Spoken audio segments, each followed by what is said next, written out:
Master Jet, totoo po ba may increase na sa January 2024?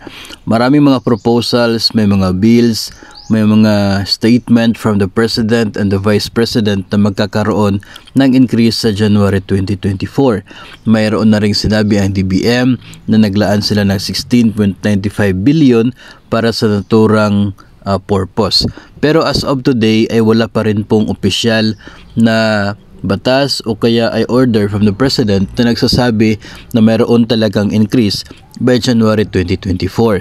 No, sa ngayon, marami pong mga plano, inclusion doon sa budget, may mga bills sa Senado o doon po sa House of Representatives, pero wala pa rin pong absolute or yung pong final talaga na order or batas na nagsasabi na simula January 2024 magkakaroon ng isa pong pagtaas sa sahod at kung magkano po. Kaya hanggang sa ngayon na hindi pa po natin masisiguro kung talagang effective ba by January magkakaroon na talaga ng pagtaas sa sahod ng mga government personnel.